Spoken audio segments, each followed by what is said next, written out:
Anjir,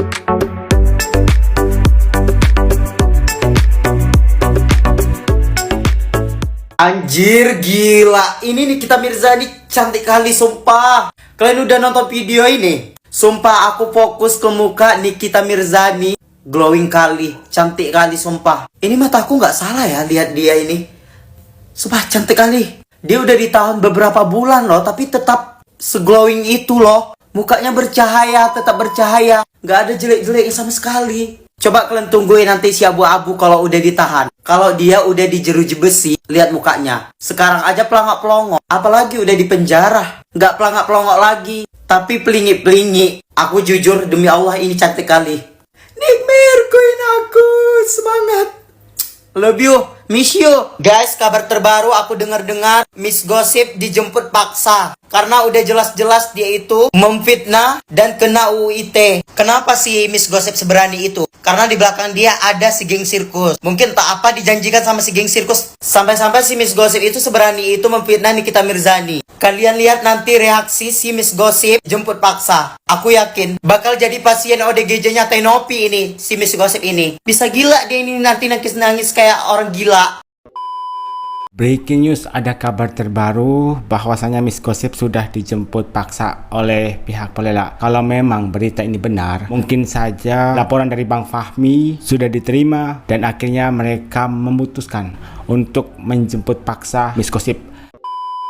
Jujur aku tuh penasaran banget sama budget dari buzzer-buzzer sebelah ya, yang up to date banget ketika menggiring opini ke sosial media. Dimana baru-baru ini diinformasikan bahwasanya Dr. Reza Gladys ini sudah dilaporkan, banyak laporan polisi yang dilayangkan kepada dirinya, yang merupakan pelapor ini adalah oknum-oknum atau beberapa orang yang menjadi korban skincare abal-abal, dan sudah mendapatkan panggilan dari pihak kepolisian, dalam hal ini Polda Metro Jaya. Padahal faktanya Dr. Reza Gladys itu hanya mendapatkan surat undangan klarifikasi atas pelaporan yang dibuat oleh satu orang. Nah, di sini kalian bisa lihat ya, halnya itu undangan wawancara atau klarifikasi. Nah, sampai Dr. Reza Gladys memposting ini menunjukkan bahwasanya si pelapor itu siapa. Kalian bisa baca sendiri di yang ada garis merah. Jadi kemarin itu pengacara dari Dr. Reza Gladys itu mengatakan yang sebenarnya bahwasanya Dr. Reza Gladys ini dan suaminya itu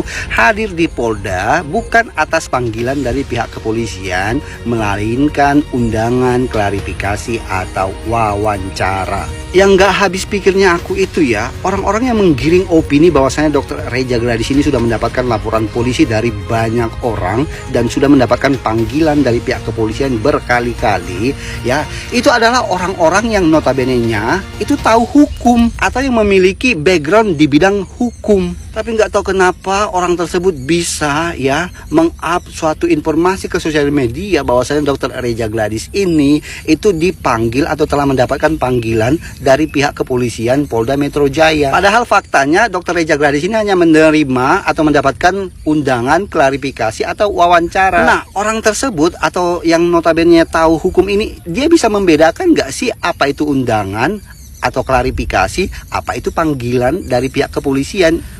Duh, nanti dikatain oleh netizen dia adalah bujer tidak terima.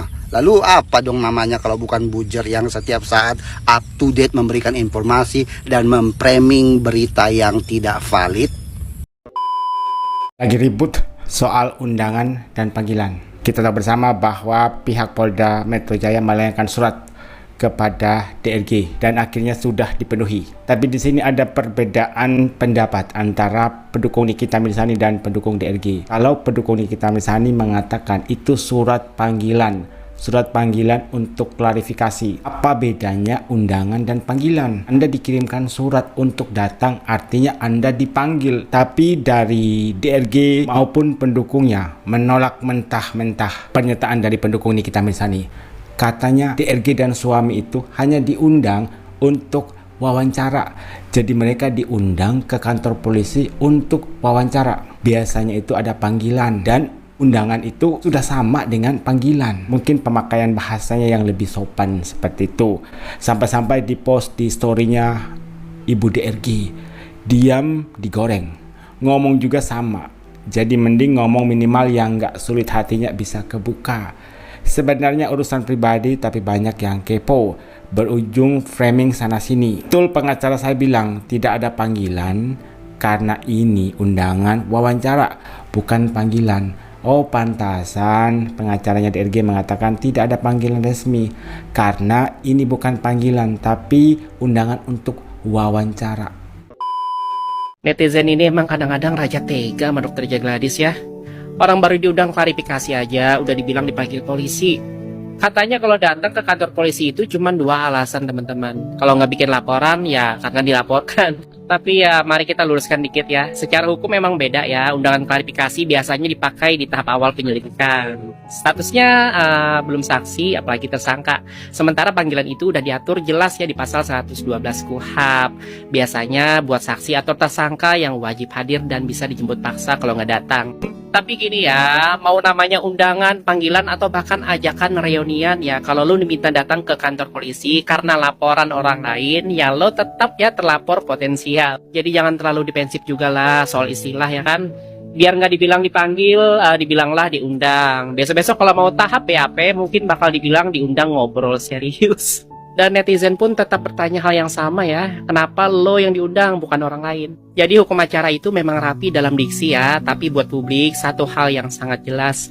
Siapa yang datang ke kantor polisi berarti ada urusan, entah sebagai pelapor atau mungkin ketahuan jadi bagian dari cerita. Banyak banget akun-akun dari kemarin ngebahas pasal status kedatangan Dr. Jagladis ke Polda Metro Jaya. Ada yang bikin video analisis hukum, ada yang bikin trip panjang.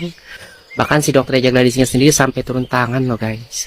Klarifikasi di Instastory. Wow, sampai segitunya ya. Emang kalau nggak dijelasin netizen nggak bisa tidur kali ya. Nah pertanyaannya sekarang, emang penting banget ya ngebedain dipanggil atau diundang. Apa bedanya juga sih? Satunya datang karena disuruh, satunya datang karena ya disuruh juga. Cuman lebih sopan. Ibaratnya gini dah, kamu bisa datang ke rumah nggak? Lagi pengen ngobrol. Sama aja kayak sini loh, kita perlu bicara. Ujungnya sama-sama duduk, sama-sama karena interogasi. Bedanya cuma ton aja. Tapi serius yuk, edukasi dikit. Jadi secara hukum teman-teman, memang ada istilah undangan klarifikasi. Biasanya di tahap penyelidikan awal ya. Dan panggilan resmi itu di tahap penyidikan atau saat diperlukan kehadiran dengan kekuatan hukum. Tapi dua-duanya itu lahir dari hal yang sama. Ada laporan polisi. Jadi ya kalau kalian ngeributin masalah ini dia dipanggil apa diundang ya, itu kayak ribut mau makan mie pakai garpu apa pakai sumpit. Yang penting itu mie rebus dan kalian tetap lapar. Jadi guys, kita simpulkan aja ya, diundang atau dipanggil keduanya karena ada yang lapor. Keduanya berarti diminta hadir untuk dimintain keterangan. Dan keduanya apalagi ya? Ya bisa berujung jadi tersangka kalau cukup bukti. Jadi ya buat teman-teman netizen budiman dan nyinyir, gak usah terlalu fokus di istilah. Karena hukum itu bukan soal semantik doang teman-teman. Kadang yang bilang saya hanya diundang itu cuma mau bilang aku masih kuat senyum walaupun udah mulai dak-dikduk di dalam. Lagi dan lagi, Abang Cendol kembali memberikan penjelasan yang lebih konkret. Kalau yang sebelumnya itu penjelasan dari pendukung pihak DRG. Di situ abangnya itu ngotot bahwa DRG itu tidak dipanggil tapi diundang. Mungkin menurut mereka kalau menggunakan kata panggilan kesannya itu sangat merendahkan pihak DRG. Kalau diundang oleh pihak Polela mungkin ada rasa kebanggaan tersendiri ya dari DRG. Woi, saya diundang oleh pihak Polela untuk wawancara. Kemudian ditanya, kenapa bisa diundang? Saya diundang untuk wawancara. Wawancara dalam rangka apa? Jelaskan tentang dugaan produk saya yang bermasalah. Siapa yang memberitahu bahwa ada dugaan produk Anda yang bermasalah? Oh, ada yang melaporkan. Itu artinya Anda itu dilaporkan, Bu. Dan itu adalah surat panggilan. Mungkin kesannya lebih sopan, makanya disebut undangan. Paham kan? Terlapor potensial. Kalau nggak paham, mikir. Pelapor potensial maksudnya ada kemungkinan besar untuk menjadi TSK. Kalau sudah jadi TSK, namanya nanti dipanggil, diundang atau direkrut. Oh, itu namanya masuk nominasi. Bukan nominasi katanya abang netizen Cendol, itu pelantikan. Tapi apapun sebutannya, entah dipanggil atau diundang, endingnya datang juga kan.